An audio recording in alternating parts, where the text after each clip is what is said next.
de este día. Hermano Daniel, ¿nos puede dirigir por favor una oración?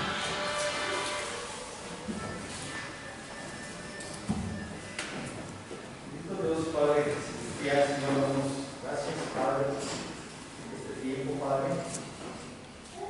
Gracias, Señor, que nos permite estar aquí reunidos en tu presencia, Señor. Te pedimos, Señor, perdón de nuestros pecados. Te pedimos, Señor, que seas con nuestros hermanos, que hagas traer el mensaje tuyo, Señor. Que tus palabras sean en la boca de nuestros hermanos, Señor. Que tu Padre tengas también, Padre, poner a nosotros tu Espíritu para que abra nuestro entendimiento y tu corazón, Señor, y que recibamos tu mensaje para que no te lo Padre. Gracias, Señor, en el nombre de Jesús. Amén. Bueno, vamos a la predicación de la palabra de Dios con nuestro hermano Horacio.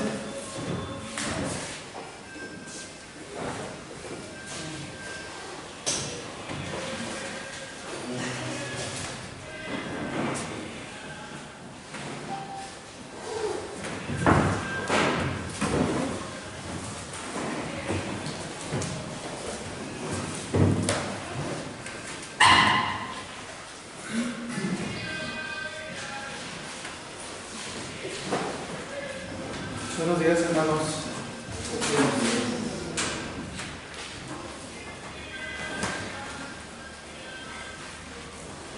Una vez más, hermanos, estamos por la pura gracia y la misericordia de Dios en este día alabando y glorificando su nombre. Hermanos, estamos ubicándonos por favor ahí en el libro, en la epístola a los Efesios, por favor.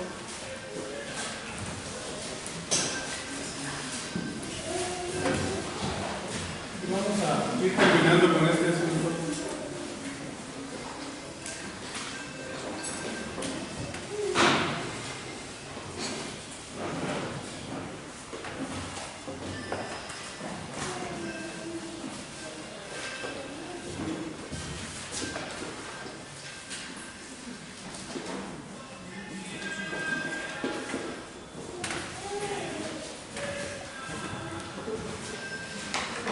Dice ahí la instrucción. Solamente vamos a mencionar, hermanos, los puntos en los que hemos estado detenidos y hacia dónde nos estamos dirigiendo.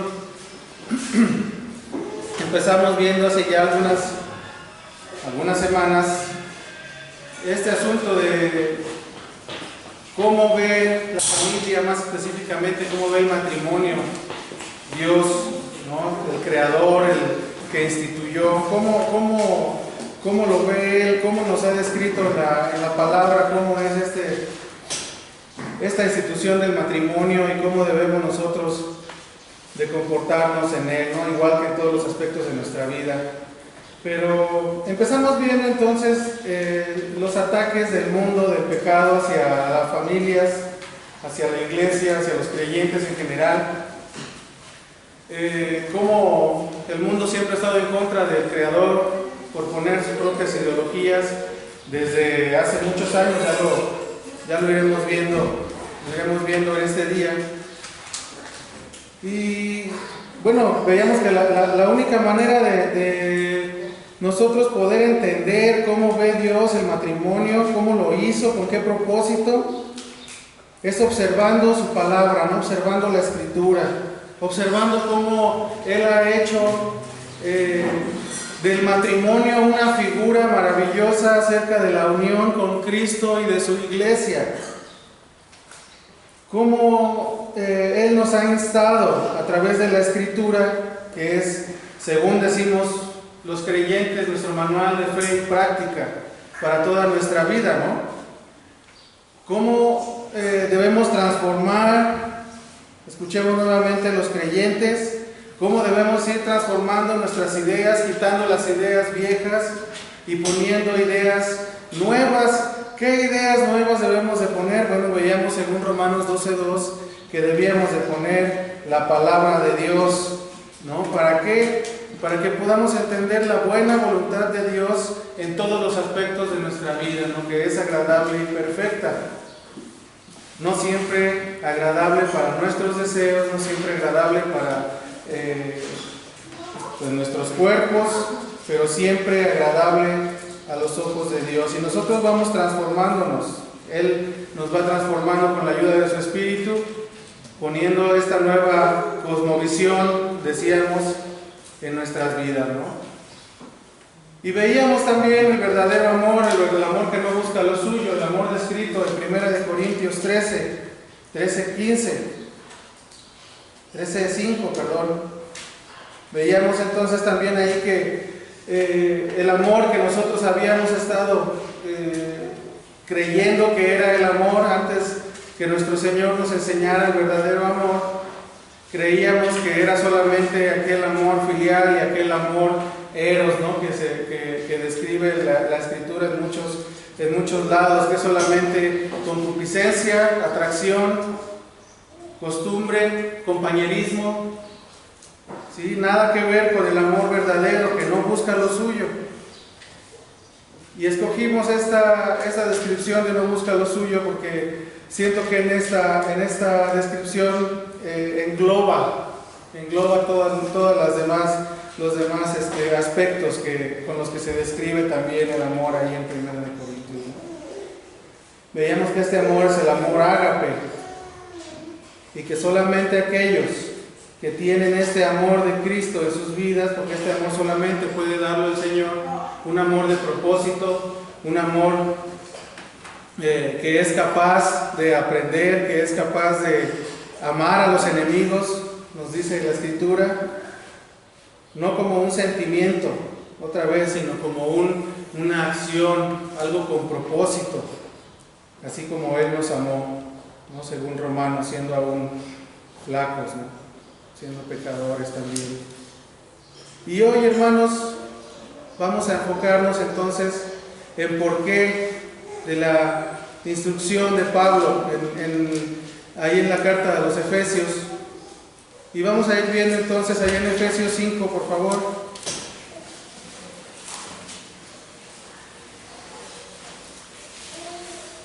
Efesios 5, versículo 21. Y vamos a leer de corrido, por favor, hasta el 6:4. Gusta seguirme, por favor, con su vista, y terminando hacemos otra oración, por favor. 5:21. Dice así: sujetaos los unos a los otros en el temor de Dios. Las casadas estén sujetas a sus propios maridos como al Señor, porque el marido cabeza es de la mujer, así como Cristo es cabeza de la iglesia, y Él es el que da la salud al cuerpo. Así que como la iglesia está sujeta a Cristo, así también las casadas lo estén a sus propios maridos en todo.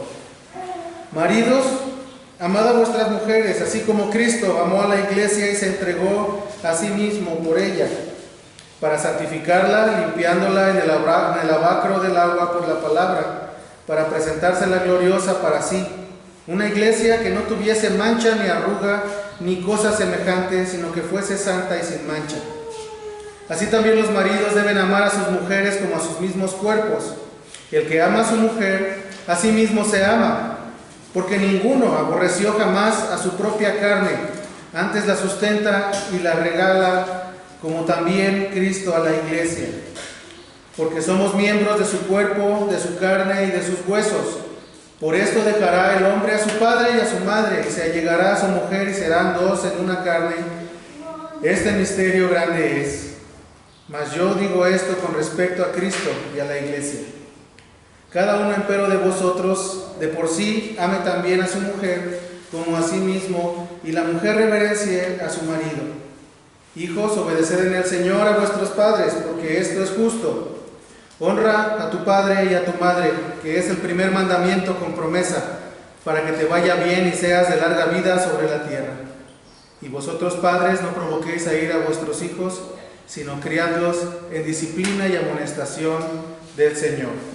Vamos a orar, hermanos. Padre Celestial, te damos gracias una vez más, Señor, en el nombre de Cristo, porque nos traes a ti con el corazón dispuesto, Padre. Te rogamos que tu Espíritu haga la obra en nuestros corazones, siga haciendo esta obra santificadora, que haga la obra de redención, Señor, en aquellos que escuchan tu Evangelio.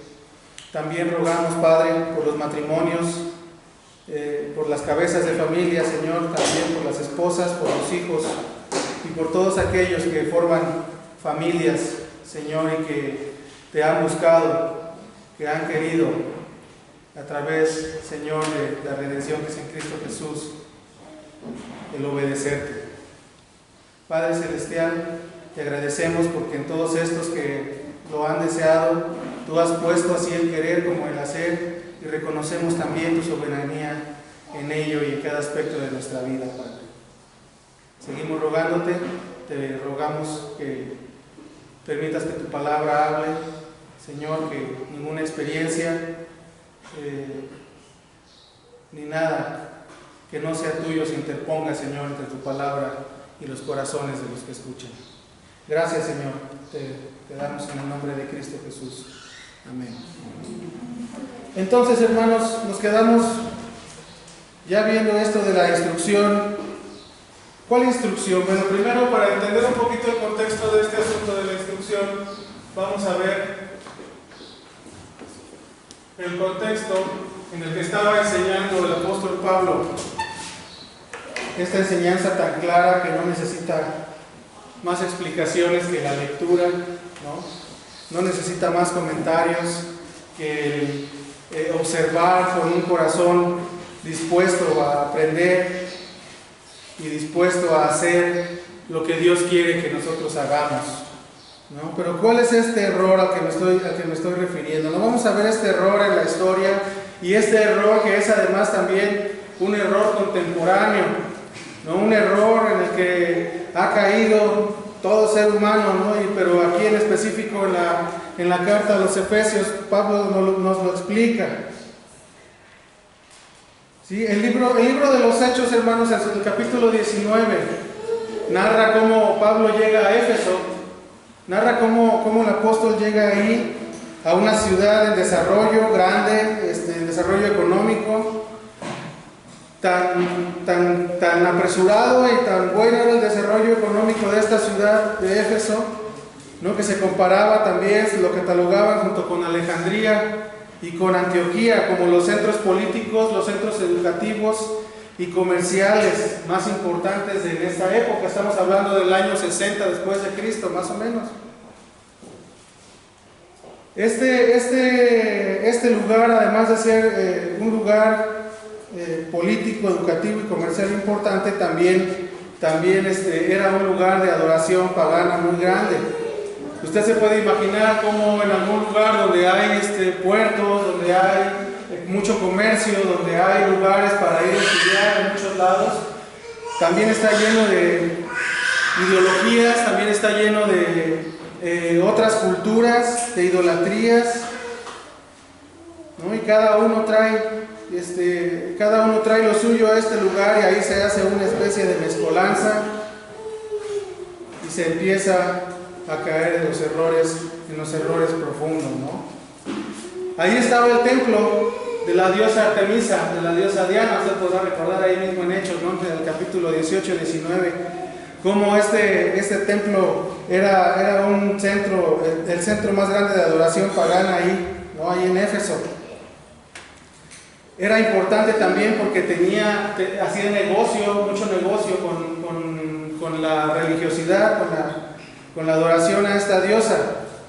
Si se acuerda ahí de Demetrio, ¿no? Del platero que hacía las figuras de plata de la diosa y que estaba en contra de lo que predicaban Pablo, Timoteo, estaba también ahí en este lugar, esta mujer Priscila, ¿no? Y Aquila y Apolos predicaban en estos lugares también.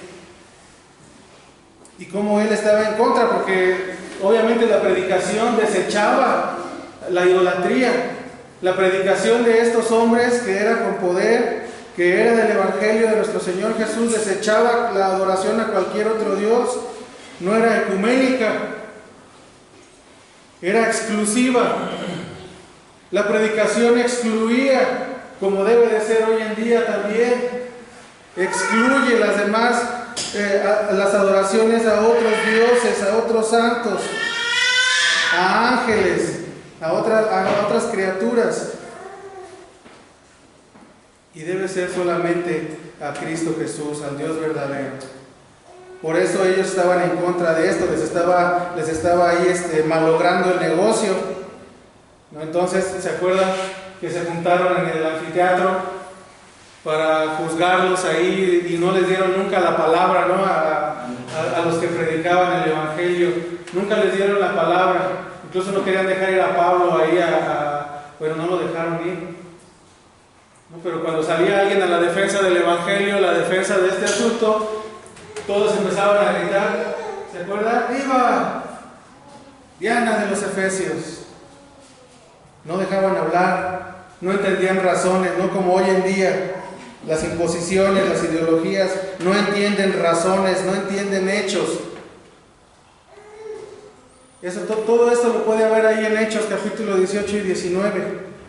¿No? Bueno, ahí en medio de este pueblo, ahí en medio de este lugar en crecimiento, también estaba en crecimiento la iglesia de Dios, ¿no? La iglesia de Éfeso, en donde Pablo predicaba. Pablo predicó alrededor de 2 años ahí en este lugar y después dejó a Timoteo, ¿no? Ahí habiéndole enseñado y instruyéndolo a través de sus cartas. Ahí lo puede ver en 1 Timoteo 1:3-20, ¿no? Como le decía que combatiera a estos hombres como Himeneo y Alejandro, ¿no? Porque eran ideas contrarias a la Escritura, eran ideas contrarias a la verdad, ideas contrarias a la gracia, eran ideas más que nada ascéticas. Sí, el ascetismo, si usted recordará, no nos vamos a meter mucho en esto, solamente como lo comento, el ascetismo era el buscar la redención a través, ¿no? de lacerarse o de abstenerse de ciertas cosas. Generalmente era pegándose, ¿no? Pagando los pecados, o en este sentido estaban introduciendo ahí las falsas doctrinas, ¿no? De la abstención de los alimentos, la abstención del matrimonio.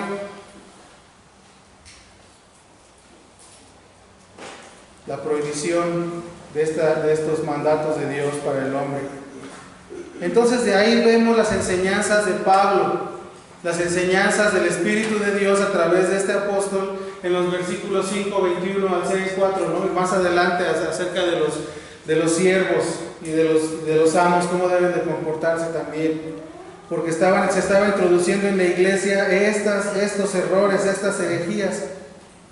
Y comentábamos la semana pasada con algunos hermanos hace 15 días, más de 15 días, ¿no? Que las herejías no entran así, como diciendo a alguna persona, yo voy a meter esta herejía aquí para ver qué hacen estos cristianos. Las herejías no entran así nada más de la nada con la intención malvada de alguien, sino en el trasfondo la intención malvada del diablo, ¿no? Sin embargo, son doctrinas introducidas con buenas intenciones, pero de personas que se han alejado o que no se han metido a escudriñar correctamente las Escrituras, ¿no? Entonces, por eso entran las herejías, las falsas enseñanzas. Solamente un necio, ¿no? Solamente un necio y una persona que trabaja en pro de la obra de Satanás no quisiera meter un error en la iglesia, queriéndolo, no adrede. Entonces así entraban las herejías, hoy día así entran. Entonces hoy no estamos alejados de este asunto, está cerca de caer en el error, es una línea delgada, ¿no? En los gobiernos hay quien quiere destruir el matrimonio, como ya lo veíamos, hay quien quiere destruir las familias. Los creyentes hoy también son vituperados por la predicación del Evangelio. En algunos lados son perseguidos y muertos por la predicación del Evangelio. Por apoyar estas censuradas, ¿no? Por apoyar estas verdades y practicarlas. Tachados de ser, bueno, muchas cosas. de perder su vida en nada, de ser mandilones, de ser mujer de casa. Hoy se predica desde púlpitos la salvación por méritos humanos, la salvación por obras.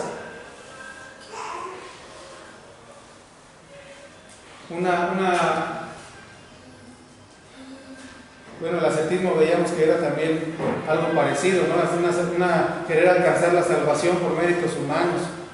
Por esto debemos de tener cuidado. Decíamos, cuidado los que predicamos, cuidado los que hablan acerca del Evangelio a las personas. Eso debe ser cada creyente. ¿Por qué? Porque una frase, una palabra, nosotros debemos de procurar que se entienda correctamente para que no se desvíe nadie. No es el deseo, hay que tener cuidado con este asunto. Pero también los que escuchan, hoy pongo en esta posición a ustedes, ¿no?, que nos están escuchando, a los que escuchan, debe de escuchar también con sumo cuidado, como decía nuestro Señor allí en Lucas 8:18. Vaya, por favor, Lucas 8. No quite, por favor, el dedo del renglón de ahí de Efesios.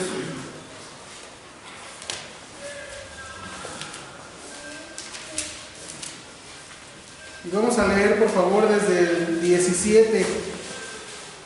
Porque no hay cosa oculta que no haya de ser manifestada, ni cosa escondida que no haya de ser entendida, ¿no? Y de venir a la luz. Dice el Señor, mirad pues cómo oís. Mirad cómo oís, porque a cualquiera que tuviere le será dado, y a cualquiera que no tuviere, aún lo que parece tener le será quitado. Al que no tiene, lo que parece tener le será quitado. Aquel que cree tener un gran conocimiento, ¿no?, una gran fe, hay que tener cuidado, debemos de tener cuidado cómo escuchamos también. Entonces el apóstol Pablo, hermanos, escribió años después de que salió él de ahí, de Éfeso, ¿no? Escribió esta carta, dicen algunos comentarios que la escribió desde la cárcel, que es una de las cartas de la cárcel, como les llamaban, ¿no? Y esta carta tiene solamente 6 capítulos. Y la podemos dividir en 2 partes, ¿no? La primera parte del capítulo 1 al 3, y la segunda parte del 4 al 6, y no porque sea la mitad, sino por la explicación que da Pablo ahí en el capítulo 1 al 3 de esta epístola a los Efesios, esta carta. Y el primer punto que vamos a ver aquí, hermanos, después de ver el error en el que se caía en aquel tiempo, vamos a ver entonces esta historia del Evangelio. Porque para poder entender la instrucción que Pablo da, debemos de tener en nuestra mente todo lo que vamos a explicar hoy.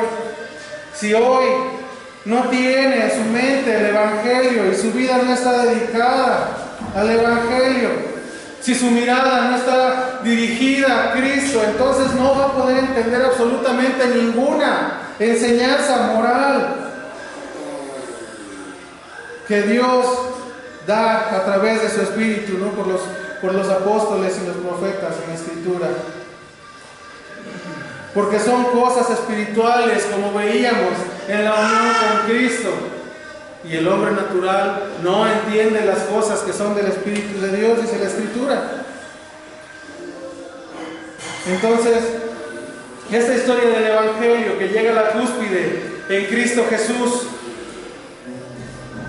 en su muerte, en su obra, en su muerte y resurrección, y en el establecimiento de la iglesia, incluyendo a los gentiles, no solamente a los judíos, ahora incluía a los gentiles.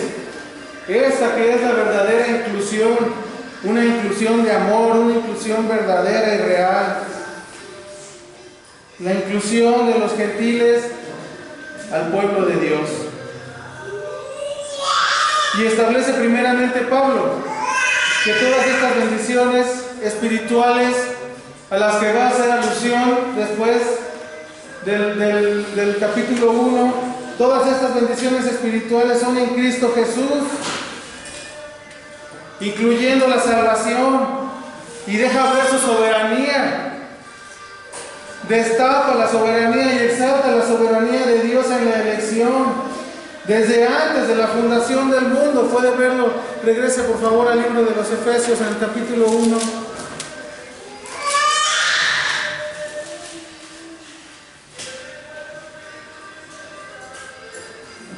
Y el versículo 5 dice, habiéndonos predestinado, ¿no? Bueno, desde el 4, según nos escogió en Él antes de la fundación del mundo. En el 5 dice, habiéndonos predestinado para ser adoptados hijos por Jesucristo a sí mismo, según el puro afecto de su voluntad, ¿no? Una voluntad de parte de Dios hacia los hombres, un propósito para la alabanza de la gloria de su gracia. Desde antes de la fundación del mundo. Está hablando de una predestinación, y todos aquellos que tengan en su mente que esto es una mentira y que esto no existe, tendría que quitar todos estos versículos de la Escritura, como el capítulo completo de Romanos, como estos versículos de Efesios 1, 4, 5 que estamos viendo. Entonces, aquel que defienda que no existe la predestinación y que todo es fruto de la casualidad y del esfuerzo humano, debe de pensar muy bien este asunto, y debe de escudriñar mejor la Escritura. Ahí en Romanos 9, todo el capítulo, el Espíritu de Dios nos enseña que si no hubiera elección, no habría tampoco salvación.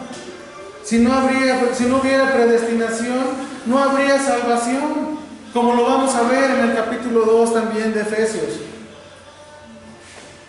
Sin elección, entonces, no hay salvación. ¿Por qué? Preguntemos a la Escritura, capítulo 2 de Efesios. Dice, y de ella recibisteis. Está hablando de la potencia, de la gracia de Dios. Y de ella recibisteis vosotros, que estabais muertos en vuestros delitos y pecados, y que en otro tiempo anduvisteis, dice, conforme a la condición de este mundo. Muertos, ¿no? En la corriente del mundo, muertos en el pecado. Podemos hacer la pregunta obvia: ¿qué puede hacer un muerto espiritual en favor de las cosas espirituales? ¿Por qué hace esta alusión? Porque quiere que nosotros veamos como un muerto no puede levantarse. Un muerto está solamente tendido ahí, sin hacer nada en absoluto. Igualmente, un alma muerta, un espíritu sin vida, no puede hacer nada en favor de su propio bien. Lo único que hace es fijarse en las cosas terrenales, en las cosas carnales, y procurar llevar una vida tal vez moralmente aceptable. Pero no puede ver las verdades espirituales. Atrapados entonces, muertos en una vida sin propósito, egoísmo, pecado, autogratificación, autosatisfacción, engañados por el poder, dice más adelante, ¿no? Del príncipe, de la potestad del aire, le llama el apóstol. Hijos de ira y merecedores del infierno, ¿no? Merecedores del castigo eterno. Así estábamos todos nosotros, así éramos cada uno de nosotros. Más vemos en el 2, versículo 4, ¿no? Dicen, pero Dios, que es rico en misericordia, por su mucho amor con que nos amó, aun estando nosotros muertos en pecados, nos dio vida juntamente con Cristo. Y recalca, por gracia sois salvos. No pudiste hacer nada porque estabas muerto. No puedes hacer nada porque estás muerto. Tú que escuchas el Evangelio. Solamente por gracia. Y no queda solamente ahí, sino que además de habernos dado vida en su grande misericordia y en su grande paciencia, vemos en el versículo 10 que fuimos creados en Cristo Jesús para buenas obras. Hechura de Dios para buenas obras, las cuales Él mismo preparó de antemano para que anduviésemos en ellas.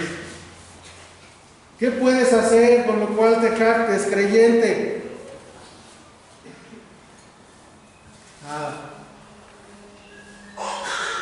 El que se gloríese en el Señor, dice también la Escritura, ¿no? Solamente en Cristo está nuestra gloria. Y después de todo esto, establece en el versículo 12 que estábamos lejos de la ciudadanía de Israel y ajenos a los pactos de la promesa, sin esperanza, sin Dios. Así estábamos. Como dice nuestro Señor Jesús, que volteaba y veía la multitud y tuvo compasión de ella, ¿no? ¿Por qué? Porque las veía como ovejas que no tenían pastor, ¿no? Así también cada uno de nosotros, ¿no? Mas ahora incluidos ya, ahora injertados en las promesas y en el pueblo de Dios, que de dos pueblos hizo uno solo mediante la cruz. En el 2:16 dice así: y reconciliar por la cruz con Dios a ambos, está refiriéndose a gentiles y a judíos, en un mismo cuerpo, matando en ella las enemistades. Y no se refiere a las enemistades entre judíos y gentiles, sino a las enemistades entre el Creador y la criatura, entre Dios y su creación. En la cruz mató Él las enemistades.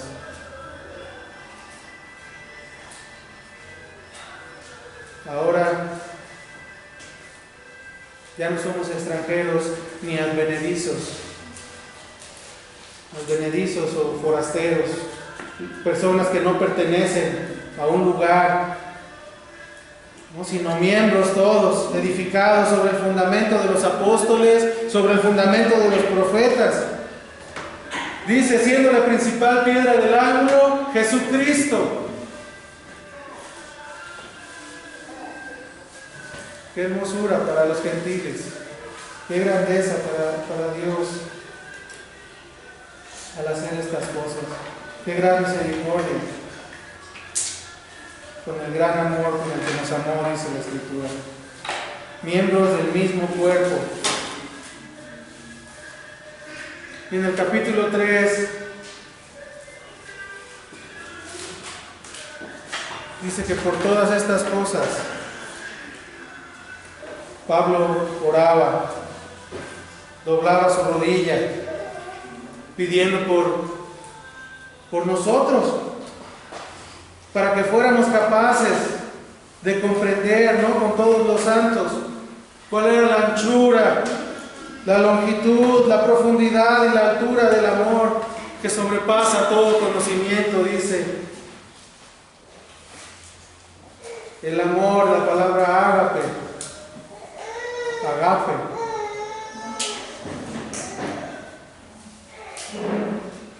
cuando dice con el gran amor con que nos amó, también usa esta palabra, la palabra ágape, en sustantivo y en verbo después. No es ningún amor filial, ningún amor eros, ningún amor de conveniencia, sino es un amor que todo lo entrega, un amor que todo lo da, un amor que no busca lo suyo, este amor que nos enseña nuestro Dios. De esta manera nos amó el Señor.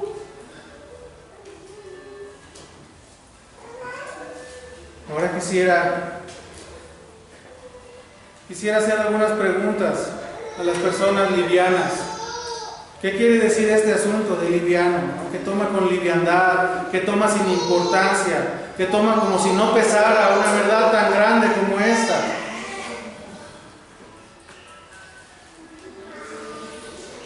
¿Has entendido con tu intelecto esta verdad del Evangelio?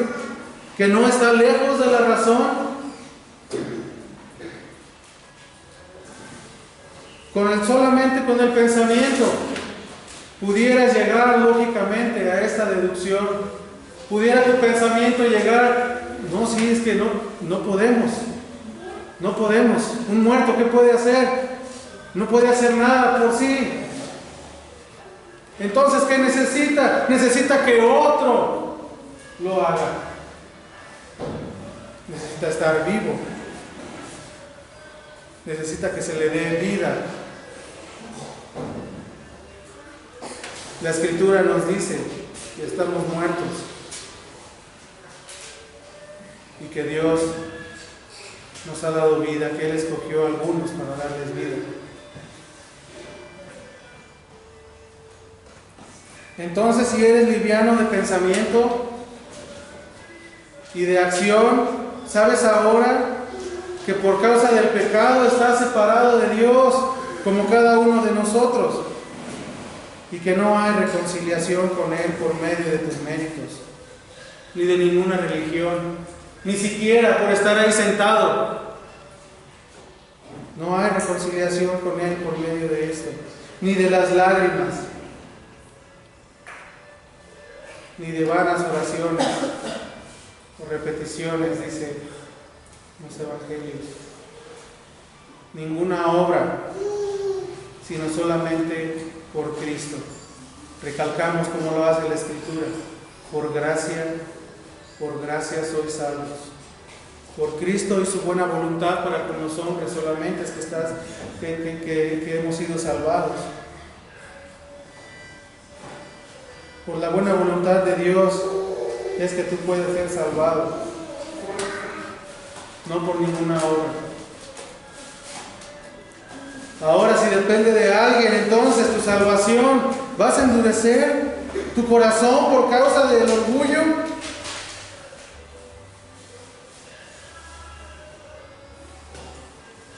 Tal vez tu mente y tu pecado te lleven a pensar que esto es una locura. Bueno, pues a Dios le agradó salvar por medio de la locura de la predicación. Dice también que esta verdad del Evangelio de Cristo es locura para los gentiles y tropiezo para los judíos. Entonces te instamos, si tú piensas livianamente, que ruegues a Cristo para que te salve de tu propio pecado, de tu propio orgullo. ¿Porque es eso? Es el orgullo que pesa sobre tus hombros, sobre tu cabeza, que no te deja levantar la mirada para que veas a Cristo y a lo que hizo Él por aquellos por los que había puesto sus ojos. No depende de ti. Ruega a Dios si has visto esta verdad con tu mente. Si no, tu orgullo solo te llevará al infierno. Dice la Escritura que aquellos que no obedecen de una manera positiva al Evangelio es porque tienen un corazón de roca. Y solamente despertarás para ver tu corazón de roca derretido por la ira y la justicia de Dios. Y demasiado tarde podrás comprender cuál era la causa del llamado de Jesús. Porque no quisiste. Juan 5:40 lo describe de esa manera. no queréis venir a mí para que tengáis vida. Escudriñad las Escrituras, el 39, porque a ustedes les parece que en ellas tienen la vida eterna y ellas son las que dan testimonio de mí. Y viéndolo, entendiéndolo con la mente, no queréis venir a mí para que tengáis vida.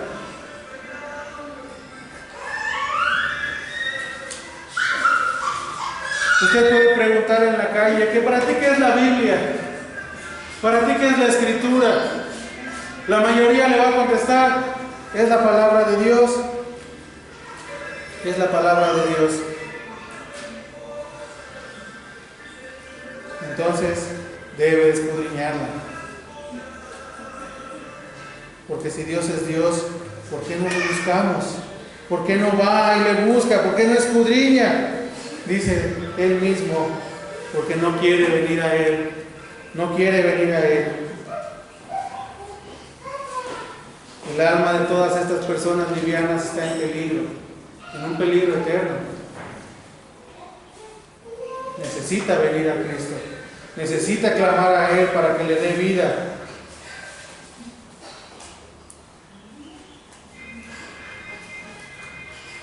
Ahora, entendiendo todo esto, hermanos, procurando tener nuestra mente siempre en este asunto, que usted no está sentado ahí escuchando por sus propios méritos, sino por la gracia de Dios. Entonces, el Espíritu le capacita a dar la instrucción que Él mismo le da. Pablo llega al capítulo 4 de los Efesios, y discúlpeme que vaya tan rápido porque estas cartas tienen muchísima enseñanza, pero estamos enfocándolo al matrimonio, estamos enfocándolo a estas verdades que Pablo enseñó. La instrucción para el creyente, y es aquí donde el Espíritu de Dios comienza a través del apóstol, ¿no?, a retar al creyente a responder a esta narrativa hermosa del Evangelio de una manera positiva, a ir adelante, a cambiar la manera en la que vives. Pudiera pensarse que es una enseñanza moral. Yo le digo que sí, es una enseñanza moral. Ahora que está de moda todo lo nuevo, ¿verdad?, es la nueva moralidad. La moralidad que Dios pone ahora en el creyente, el deseo, el afecto de obedecerle. No es una moralidad ni una legalidad para salvación, sino porque es salvo. Usted debe ir adelante y debe entender estas verdades, porque está capacitado para hacerlo. Cambiar la forma en la que vivimos en nuestro corazón, en nuestra familia, en la iglesia. Y sigue hablando ahí en el versículo 4:4, hablando de la unidad con el Espíritu, ¿no?, la unidad de los creyentes también. Esta palabra uno empieza a tomar importancia. Versículo 4, capítulo 4, versículo 4, por favor. Desde el 13, solícitos en guardar la unidad del Espíritu en el vínculo de la paz, un cuerpo, un espíritu, como fuisteis también llamados en una esperanza de vuestra vocación. Un Señor, una fe, un bautismo, un Dios y Padre de todos, el cual es sobre todos y por todos y en todos.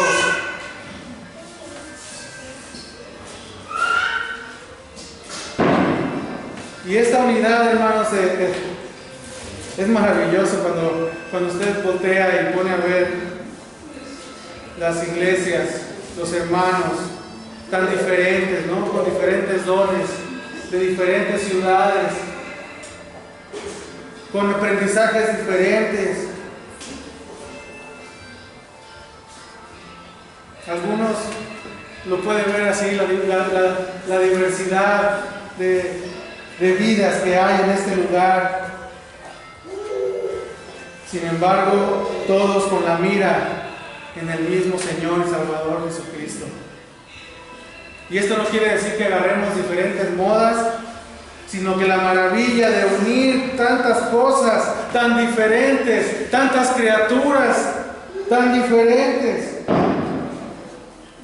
para formar un solo cuerpo, para la edificación de la iglesia. Dones diferentes para la edificación, apóstoles, maestros, profetas, pastores, evangelistas, ¿no? Dice también, para la edificación de la iglesia, para que no se mueva, para que esté firme en doctrina y práctica, diciendo ahí en el 4:22, ¿no? Dice, en cuanto a la pasada manera de vivir, a la pasada manera de vivir, aunque está hablando de la iglesia, lo vamos a aplicar también individualmente. Dice ahora a todos los creyentes, quita al viejo hombre, no despójate, quítate las ropas del viejo hombre y vístete de nuevo. Quita la mentira, versículo 4:25. Y pon verdad.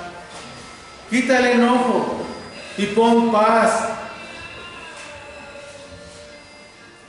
Deja de robar y ahora sé generoso.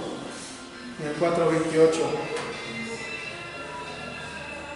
Cuida la lengua ahora, no el chisme, las palabras vanas, las palabras malvadas, y ahora pon palabras de ánimo para los hermanos en la boca. 4:29. 4:31.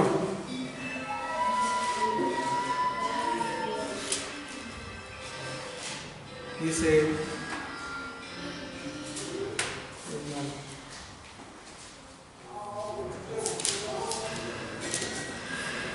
4:31 dice,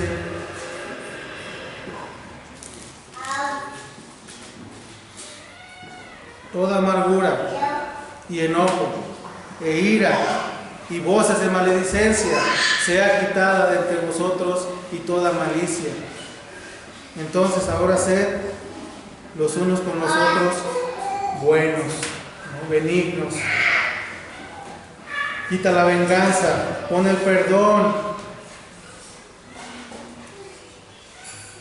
Y así sigue hablando hasta el 5:3, donde dice que debemos de dejar la satisfacción de los impulsos naturales de la carne, ¿no? y cambiarlos por dominio propio. Diciendo finalmente que debemos de dejar el vino, no se embriaguéis con vino, en el 5:18. Pero ahora sed llenos del Espíritu de Dios. No llenura, como lo habíamos escuchado antes en muchos lados, no mira llenura que hablaba en lenguas. Llenura, entre comillas, subrayado y tachado de nuevo. La llenura que hacía milagros, sino una llenura verdadera, una llenura que satisface nuestra alma, una llenura que nos impulsa a buscar la santidad y el amor de Dios, una vida gobernada por el Espíritu de Dios. Y nos da ahí 4 marcas de la vida en el Espíritu, ahí en el capítulo 5, del versículo 19 al 21.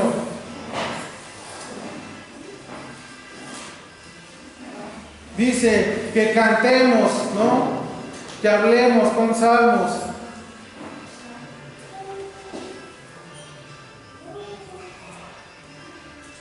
con himnos, con canciones espirituales. Y también dice que lo hagamos en nuestros propios corazones, no alabando al Señor en vuestros corazones, cantando y alabando juntos como un cuerpo y en nuestros corazones. Es el verdadero significado de la alabanza. La alabanza no es una voz hermosa o fuerte que sale nada más de nuestra boca, sino gozándonos como un solo cuerpo, volteando a ver al Señor de señores. Esa es la verdadera alabanza, la que glorifica a Dios, no mi voz, gozándonos unos con otros, pero también en nuestros propios corazones, entendiendo, decía nuestro hermano Eleazar en las semanas pasadas, no entendiendo qué estás cantando, poniendo atención a las letras y elevándolas al Creador. En el versículo 20 nos da otra marca, dice que debemos de ser agradecidos. Dice, dando gracias siempre de todo al Dios y Padre en el nombre de nuestro Señor Jesús. Ser agradecidos, cosa que a veces olvidamos. Pareciera que es obligación del destino darnos todo lo que tenemos en este mundo,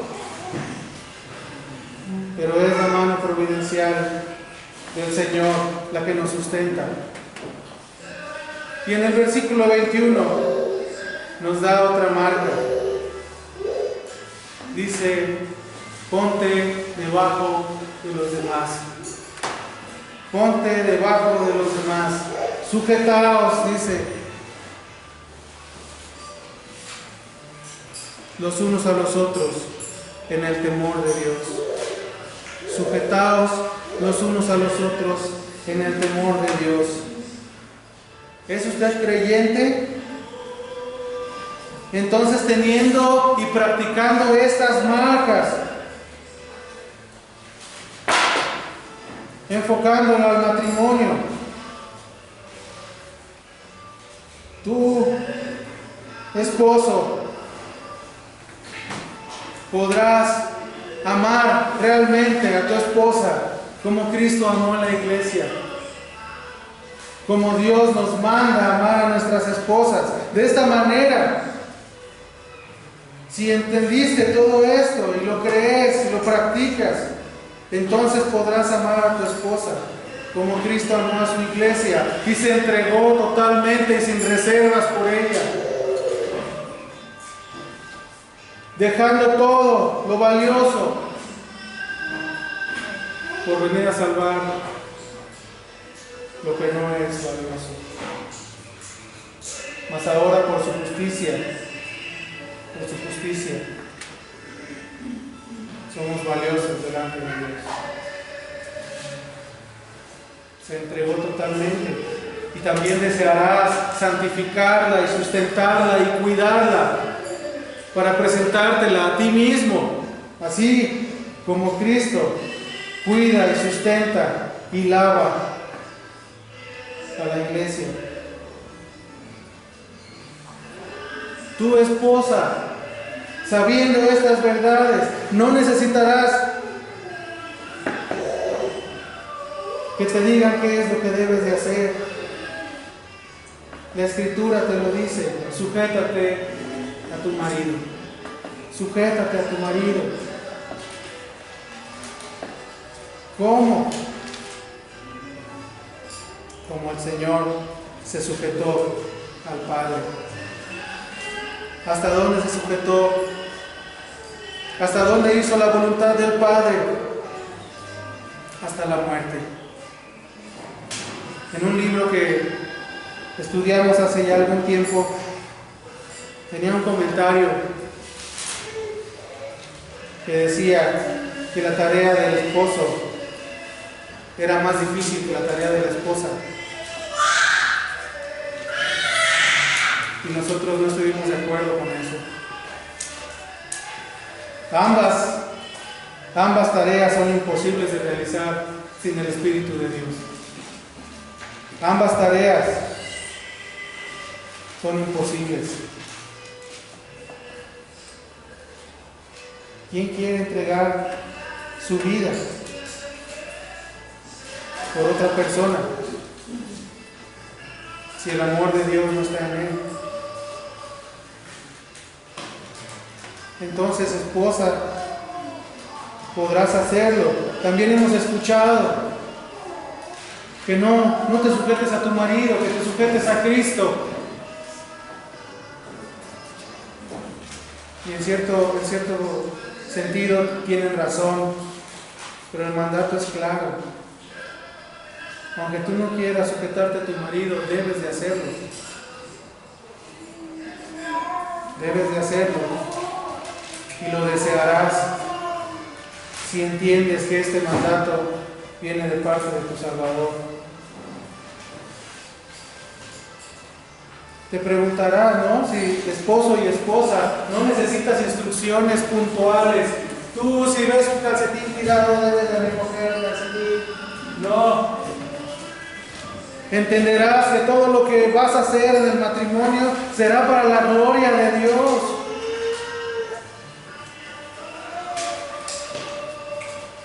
No necesitas que te despliegue un listado de actividades que tienes que hacer. Porque todo lo que hagas lo vas a hacer buscando la gloria de Dios y la satisfacción de tu esposa, el cuidado de ella, el cuidado de tu marido, el cuidado de tus hijos. En todas las circunstancias actuarás por los principios que Dios te ha dado. No en conformidad con los deseos, sino en conformidad a la voluntad de Dios.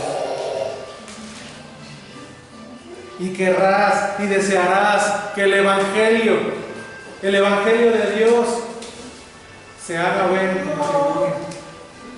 Eso desearás hacer. Que tu matrimonio sea un testimonio viviente del Evangelio.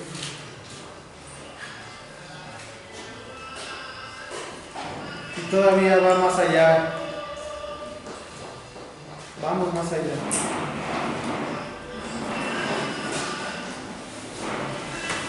Como maridos, como esposas, como hijos, como abuelos, podrán alcanzar la plenitud. Porque esa plenitud no va a estar mirando a una persona, sino va a estar mirando al Salvador. Va a estar mirando a aquel que nos completa. No vas a ver los errores de tu esposa, ni los errores de tu marido, sino a Cristo. No estoy diciendo que no corrija a su esposa. No estoy diciendo que la esposa no puede corregir a su marido si está mal en algo, pero lo hará con este mismo amor con el que Cristo nos corrige, que cumplió todo y nosotros somos mediocres, miserables, faltos en entendimiento y en acción, y Él nos ama y nos santifica y nos lleva, y así será hasta el final de nuestras vidas.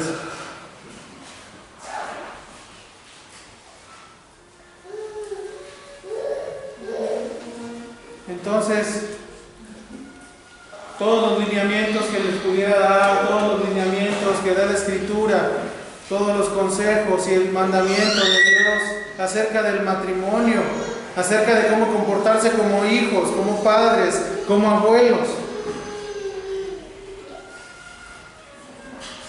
no tendrán valor para ti si no tienes al Señor que da la vida. Si no estás unido con Él, se te harán además gravosas. Este mandamiento no podrás llevar a cabo lo que este mandamiento del matrimonio representa. La realidad, no podrás llevarla a cabo. Podrás llevar una vida moral aceptable. Podrás llevar una administración económica envidiable. Podrás darle a tus hijos las mejores universidades, a tu esposa los mejores vestidos, a tu marido los mejores cuidados.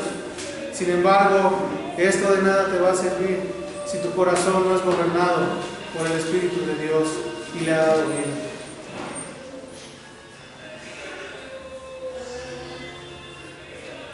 Vemos que un corazón gobernado por Dios querrá y podrá agradarle a Él. Dice Filipenses 2:13, porque es Él el que da, el querer, el que produce. Dice, Él produce el querer como el hacer por su buena voluntad. Entonces, hermanos, hermanas, viendo ahora cómo Dios ve el matrimonio, ¿querrá usted buscar la voluntad de Dios para él? Que Dios quiera que así sea en los matrimonios creyentes, y que Dios quiera que a través de esta enseñanza muchos puedan ver su incapacidad espiritual de ir a Cristo y le busquen como si fuera, porque así es la salvación de su alma. Vamos a dejarlo hasta aquí, hermanos. Vamos a hacer una oración. Gracias, Padre Celestial, te damos una vez más por esta palabra que nos has dado, por la instrucción que nos das en la Escritura, porque nos enseñas las verdades que tú quieres que sepamos, que ahora como nuevas criaturas, cuál es tu voluntad para con nosotros. Te damos gracias por la institución del matrimonio, Padre Celestial, y te pedimos por cada matrimonio aquí presente, cada matrimonio que ha escuchado, para que tú les traigas a Cristo, para que sigas redarguyendo y corrigiendo a través de tu Escritura los matrimonios que han empezado mal, aunque duela, Señor, queremos agradarte, Padre eterno. Te damos gracias por el fruto del matrimonio, también por los hijos, y te pedimos por ellos. Te pedimos, Señor, para que tu Espíritu quiera obrar en sus corazones, que no nos engañemos a nosotros mismos, y que cada momento, cada oportunidad sea buena para predicar el Evangelio a ellos y a todos los perdidos. Te agradecemos por los hijos que son creyentes,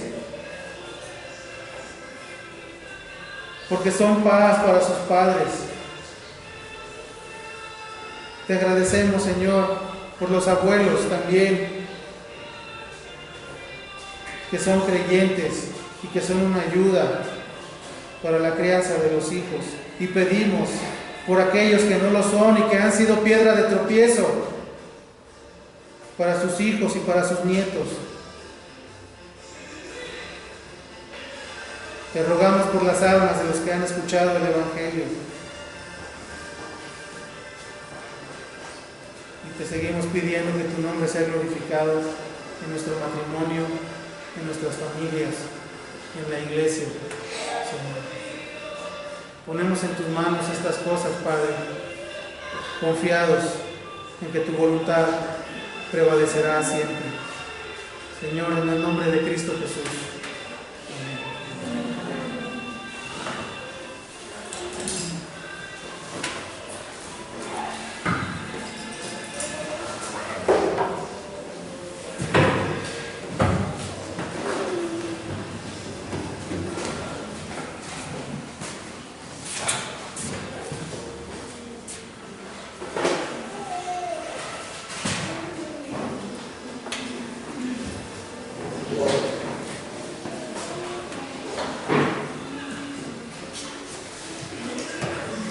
vamos a ponernos de pie para continuar con las alabanzas.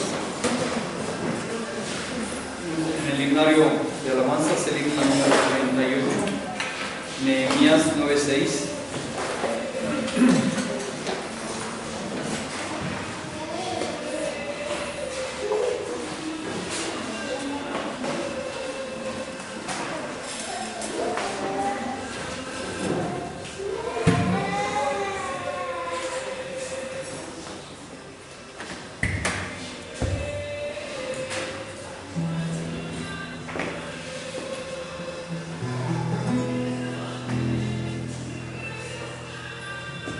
Please.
Salmo 63:1.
Número 261, Dios os guarde en su santo amor.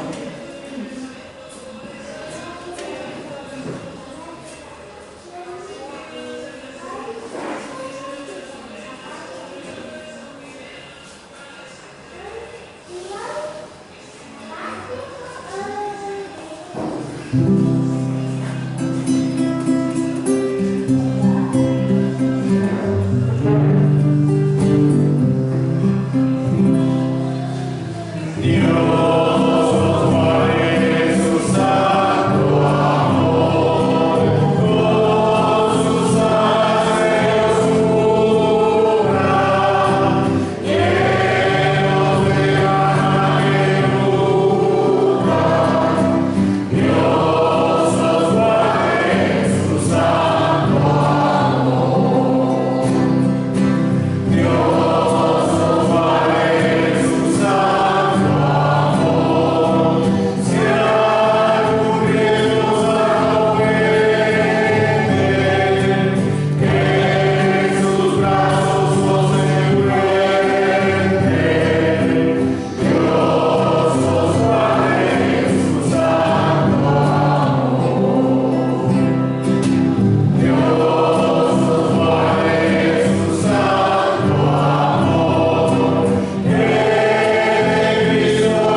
por terminar nuestro culto. El próximo miércoles, la oración a las 7 de la noche.